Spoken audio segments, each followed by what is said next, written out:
There's something about cartoonists that they're all like really into old shit. At least to a certain, like to a certain. I think like the newer generation of cartoonists are probably past that whole thing, but like cartoonists, at least up until like my generation, all like have like a kind of reverence for older things, like antiques and stuff like that. Yeah, that's something I've noticed for sure too. You think that that's dying out, maybe? Oh yeah, I think that younger cartoonists don't give a shit about the past at all. I mean, maybe now that the art form's grown so broad and it includes so much and everything, but back in the day, it's like if you wanted to learn more about comics, you were, crate diving. It was sort of part of the deal, just educating yourself about the history. The forum was about going backwards all the time.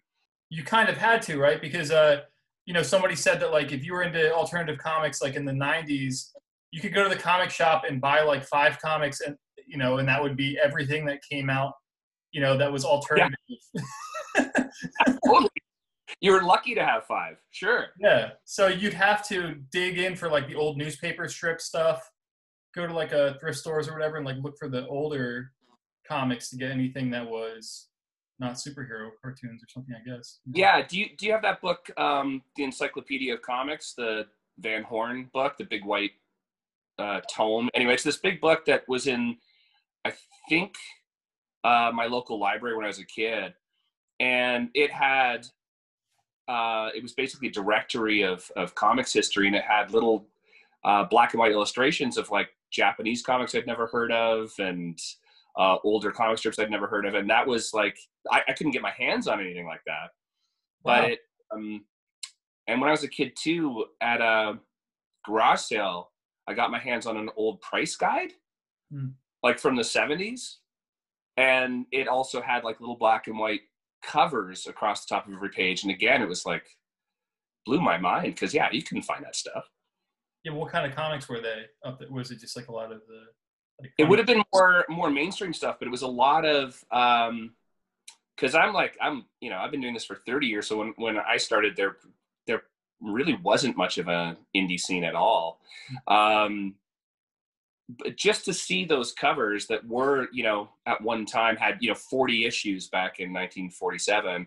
And it was all like romance and horror and a lot of old superheroes I'd never heard of too. But it just the idea that there had been so much more diversity at some point was really inspiring.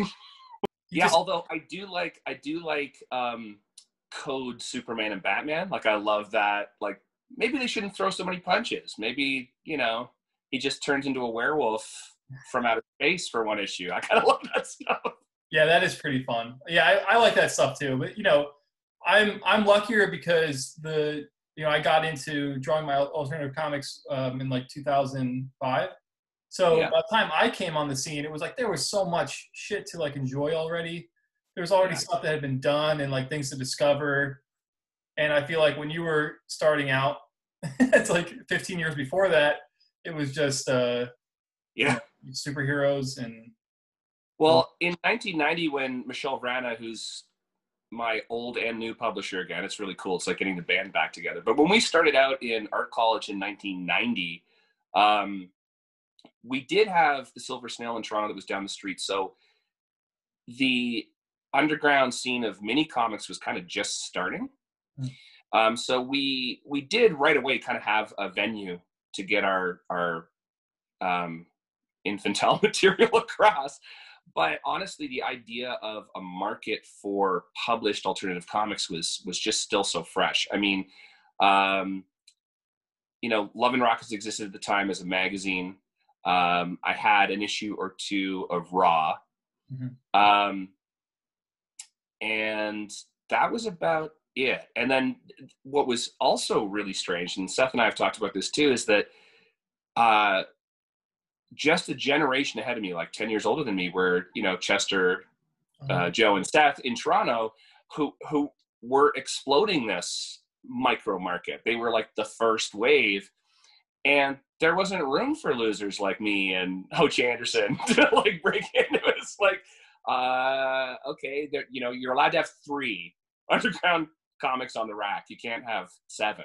yeah, yeah, yeah. It's really weird.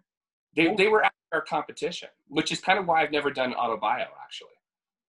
Yeah, but you've kind of secretly done auto-bio, right? Like I saw something with you, you were talking about like DJX is like a lot of that is Oh, the, for sure. your own darkness filtered through your animation. Absolutely. I mean, all art is autobiographical. You can't escape it. I mean, there's a little bit of me in absolutely everything, but I mean, they had sort of cornered the market on telling simple, told as true stories from their perspective, and it was like there wasn't room for more of that, especially from like boring white guys from Toronto. Yeah, but people sure tried, right? I mean, there was a lot of auto-bio comics at the same time, right? Yeah. Well, hey, if I had lived somewhere else, I might have thought that my town could use a little dose of Chester Brown, but living in the same city, it was just I had to figure out something else to do. So tell me about how because you had like you were doing animation and stuff, and then you had like some kind of breakdown where you stopped drawing altogether. Yeah, pretty much. Well, I've never actually stopped drawing altogether, but I did sort of retire from the stress of deadlines. Yeah, so that the animation, the stress of, well, actually, first of all, the like we were talking about earlier, the idea of trying to find a way to use my talents, meager talents of writing and drawing, that combination, in a way that could pay the bills for a family, led me to animation. And which was, it's fun, don't get me wrong, I had a great time, but it took a lot out of me. It was just a lot more stressful. It required skills that were less enjoyable and a minimization of the skills that were the most enjoyable. And it took me away from my family, so it did the opposite of securing my wife and two kids, and in fact alienated them. So totally awful. And it ended with like a total nervous breakdown. Like by the time Secret Saturdays had launched, by the time I was back in Guelph, it was like, a total mental breakdown, just a horrible situation. And I ended up in Homewood Health Center here in Guelph for like 4 months for a summer. So just totally fucked up. I knew that my marriage was ending. I was losing, and I knew the show was going to be canceled, although Cartoon Network never officially cancels anything. They just don't renew it. For So I lost, in the space of like 2 months, I lost, everything, my identity, what I thought made me who I was. It was absolutely traumatic. And also the best thing that ever happened to me, because it really took away all the ego stuff about why you should do things or what should happen or what, all those expectations, unhealthy expectations. And afterwards, I remember thinking, honestly, like, why do I even make comics? Why do I even do that? What's the motivation? And I was doing like some deep thinking about it, and I was like, well, because I used to draw them when I used to draw funny pictures when I was little, and it made my mom laugh. It's a mommy thing. It's like this deep-seated thing, and you're trying to impress your parents, or you're trying to impress a girl or your friends, or you're trying to impress somebody. When all that went away, I wasn't sure if I needed to draw anymore. Wow. And so there was a time when I was still doodling a little bit, totally privately, just for myself, and learned to draw for myself, like not for anything. And that's been gradual. It's been years to rebuild that enjoyment of drawing. It's really weird. And I get from a lot of friends, both professional and just local, who keep saying, wow, your stuff looks better than ever. I'm like, yeah, it's because I like it now. It's weird. But during that period, when Secret Saturdays was over, were there like opportunities that people come to you like, hey, we're working on this show, like we'd like you to come work on this with us, and then you'd be tempted to come back, or not? No. Nothing. And I don't know if that was like Cartoon Network was aware that I had a breakdown. They had to be. So I don't know if I got like blackballed or, it's totally possible that everyone in the LA animation industry thinks I'm nuts, which is true. But no, nothing came. And I really did think that. I really thought that like if I moved forward in that career path, that it would open up more stuff. And now I look back and I'm like, how arrogant. Like, how many people do I know have a show that got made? I have 2, plus the JetCat shorts. Like, don't get greedy. That's good. Like who? I was very fortunate to have those opportunities. Would you go back to animation now? No, not in that way. Not that involved. I would be happy to work with passionate animators who really wanted only to be animators on projects where I could be, at a safe distance. I would be happy to be a creative consultant and co-creator and all that stuff again, but to be a showrunner, to be an executive producer, no, I think those days are done. How did you make money though after you dropped out of that stuff? Well, at first there were savings, and then through the divorce, I lost all that. And then the one little sort of glimmer that kept me going during that time was I had met a cartoonist named Bob Weber Jr., who is a daily cartoonist. He does a strip called Slylock Fox and comics for kids, which is like a puzzle page.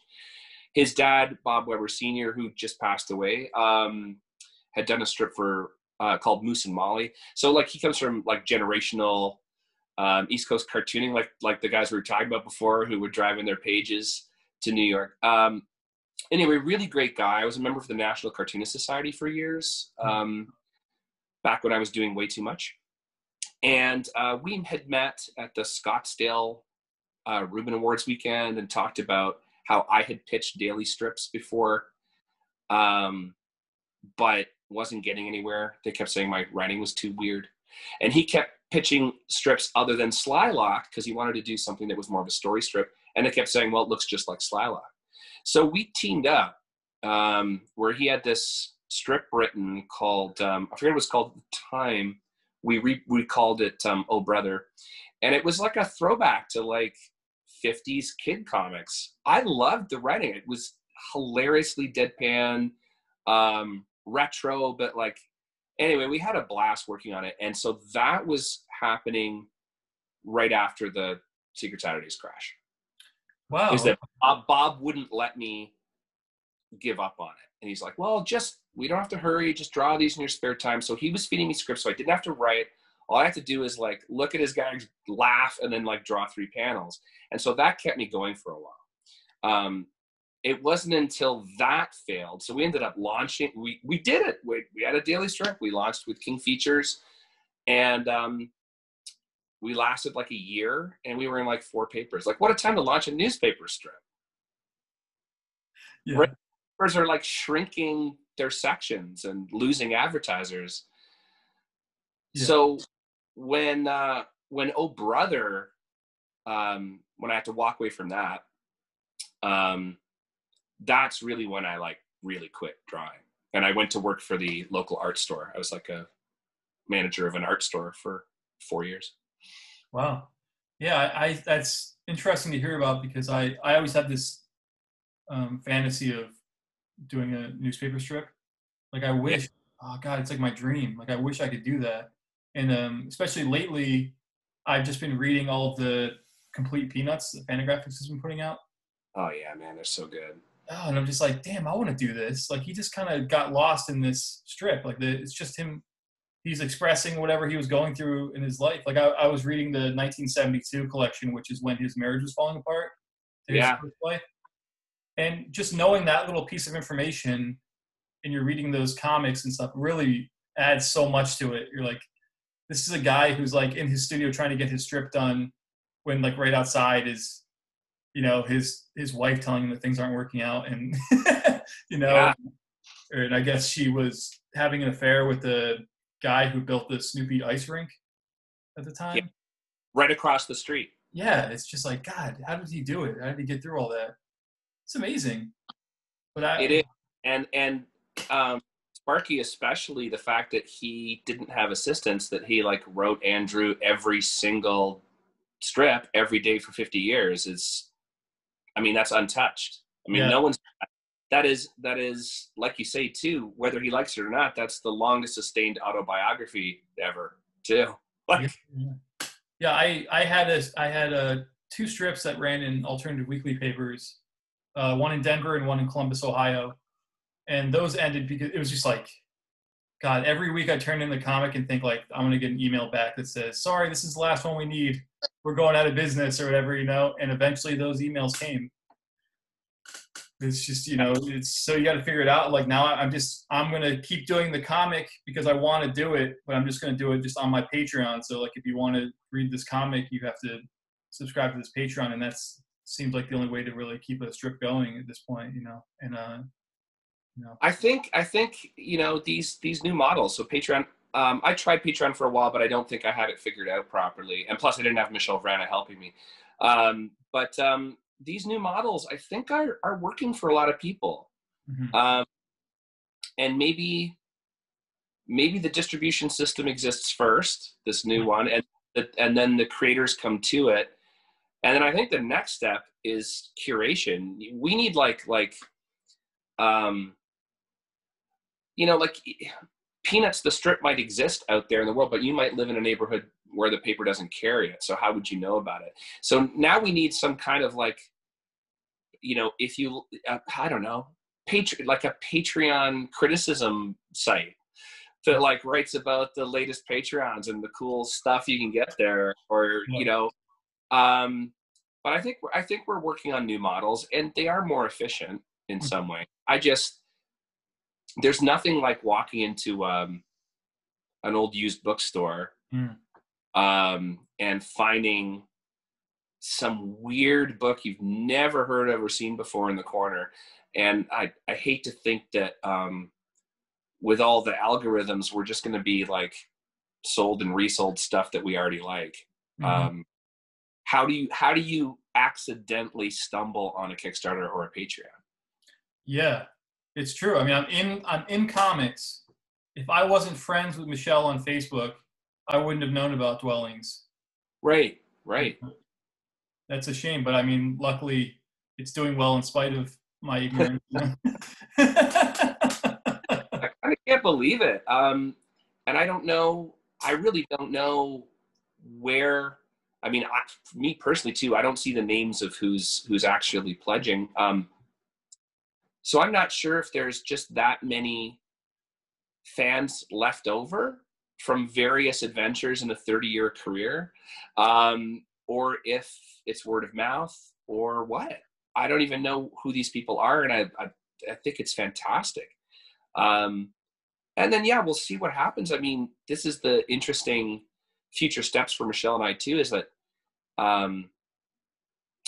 you know, we'd like to do a series. Well, are we going to do every issue as a Kickstarter? Are we going to figure out new models? I mean, he's the guy to do it. He'll figure out ways,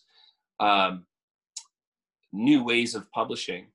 But yeah, that reminds me. Do you know John Porcellino, who does King Cat Comics? Yeah. So what he does is his Patreon. You pay $5 a month, and when he has the new issue of King Cat out, you're a subscriber because you are a pledger on his Patreon. So that's how he works on his. That's how he does his subscription service now for King Cat. So it's simple. It's all new again, which is fun. But what I really love, especially, is that over the years I got quite used to working with color, which I like a lot. Again, having been in art school as a painter, switching to black and white comics for years was cool, but I like the on-off. I mean, I'm a big fan of a nice inky brush line, but new technology is allowing us to work with color again at like not a prohibitive cost is fantastic. Yeah, did you have to do all the acetate cutouts and stuff back in the 90s? Yes, hand cut rubylith. Yeah. Yeah, that's we'd like stick on registration marks on each layer that had to line. God. Holy cow. And then from there, doing like hand painted covers or like animation style, where you have like a black line overlay and you're painting the back. Yeah.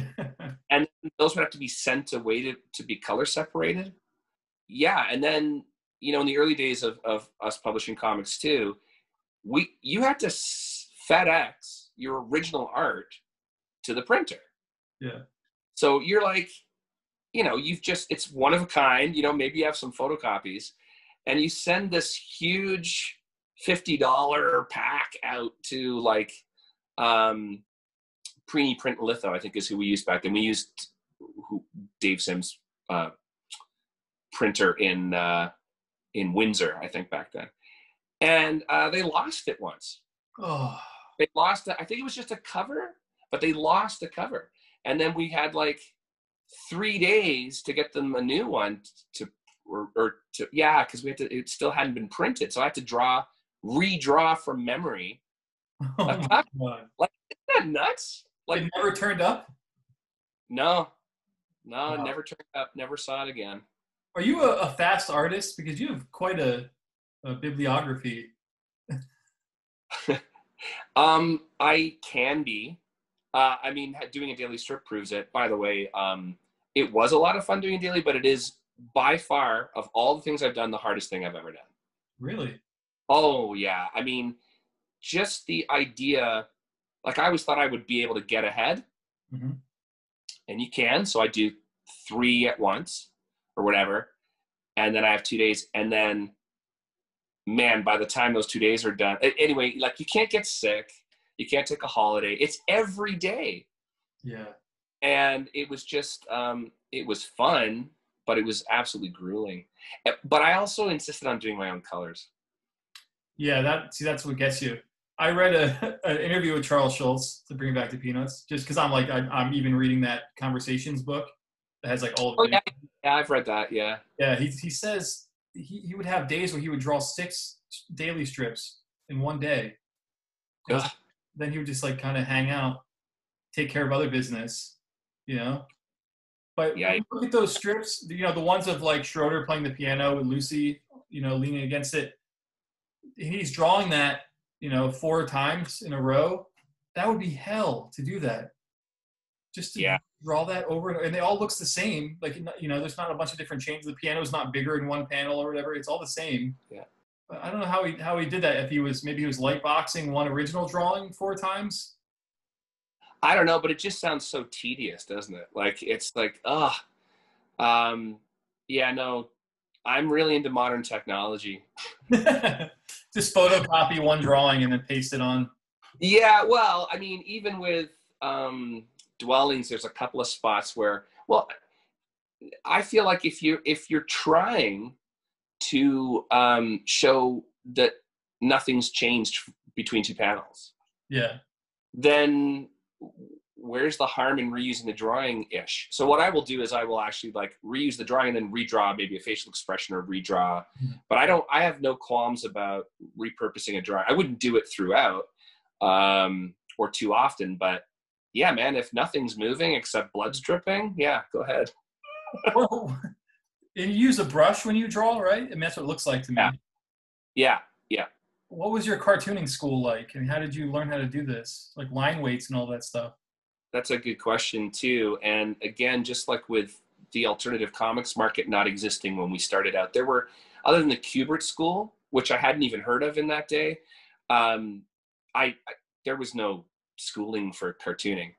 And even in art school at the Ontario College of Art, when I was there, they actively, vehemently discouraged comic looking stuff. Wow. They like even like Rauschenberg pop art stuff was like, ugh, stop doing that. Stop debasing fine art with your comic booky stuff. So when we got into doing this kind of by accident through the school newspaper and through Michelle kind of doing this stuff, it was only through, for the first time really, like I'd always been a fan of all kinds of comics, or read, you know, daily comic strips, had comic books, loved animation. For the first time, I started, like I just drew, I knew they used ink. So the first comics I drew were with a crow quill, like a dip pen. Yeah. And it had a cool look, but right away I was like, oh, this is more like Ralph Steadman. Like it keeps catching on the paper, it keeps splattering. Yeah. And it was only through doing it that I started to go, okay, well, that's not actually my favorite stuff. How does Charles Burns get his lines? You know, that stuff looks so beautiful. How is he doing that? And it was, honestly, I think it was, have you ever seen the documentary Comic Book Confidential? Sure. Yeah, I love that. Yeah. So Paul Mavrides in the opening, when he's drawing the poster in all the different styles, Mm-hmm. that scene is a huge inspiration. I mean, I told him one time too, I was like, the fact that you didn't have one style that you could draw in all the different styles made me want to draw in a bunch of different styles. Mm-hmm. And it was his tools in that opening that he's switching to a brush for certain line work. I went, oh, that's it. I got to figure out how to use a brush. Yeah. That is I love that film, by the way. Like, I yeah, watch it all the time. It's great. It is so classic. And at the end, he spills the ink all over the page. He just worked on. Great. And it's got that awful song. It's just like, I've gone comic book crazy. Yeah. There hasn't been like a lot of good documentaries on comic books. Like, there hasn't been like a really good one made. Like, I feel like there should be a Ken Burns documentary on comic books. Yeah, and yeah, Ken better get a move on it, because some of our masters are passing away at a quick rate here. It's scaring me. There's a lot, you know, I was very fortunate to be a member of the National Cartoonist Society for a 10-year period there, from like, I don't know, 2000, 2010, where I got to meet a lot of these legendary cartoonists. It was crazy. Did you meet Harvey Kurtzman ever? I've never met Kurtzman, no. Oh, damn. That would have been great. And I never got to meet Charles Schultz. I joined the National Cartoonist Society, I think, like the year after he passed away. But I did get to meet Jeannie Schultz, his wife, and talk to her about what he meant to me and stuff, you know. Yeah. Who are some of the big artists that you met at the National Cartoon Society that were like heroes of yours? All the Mad magazine artists, so Mort Drucker and Sergio Aragones, and sitting with, like, having dinner and drinks with them, you know, so you get to, like, it's not even, that's the cool, I mean, it's such an old boys club, the National Cartoonist Society, but and that's changing. It's quite different from what I hear, but what was kind of cool about it is it was a true convention in the sense that to get in as a member, you had to establish that you made at least 80% of your income from cartooning. Oh. So you have to be a professional cartoonist, and you have to be vetted by 2 members in good standing. So that's kind of, I don't know, privileged and gross. But once you're in, what's cool about it is that once you're in the door of this convention that travels to a different city every year, everyone relaxes regardless of where they are in their career, because you know that everyone in the room is a professional cartoonist. Mm-hmm. And so that kind of takes away all of the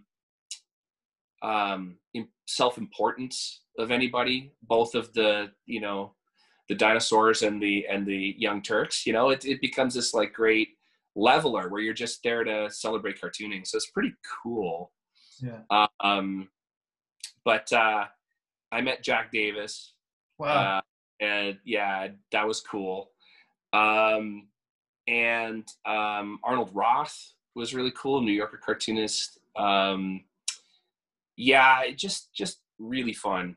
And the biggest surprise, though, of legendary cartoonists that I met was Bill Keane. Oh. So I don't know, have you ever read the really early Family Circus strips where they're a little more rough? Yeah, I like that stuff better. Yeah, me too. And especially the dad, and it's autobiographical. So like Bill Keane, you know, I'm a kid reading, you know, Not Me and little dotted lines cross backyards. I never expected him to be a real son of a bitch. I thought he was terrific, but he talked like this. And he's like, oh, really? You fucking cartoonist today. And I thought it was so great. a real character. I think he hosted the Reuben Awards the first year I was there, and he was like perfect. God, he was great. Yeah. Well, what was your Matt Groening story? Oh, did somebody tell you to ask me that? I read somewhere that you had a bad story with him. Yeah. Well, okay, to be clear, I've never had any personal problems with Matt Groening. In fact, when I met him, he was fantastic. He was coming around the San Diego Comic-Con, I don't know when that would have been, early 90s, mid 90s maybe, when he was just starting out Bongo Comics.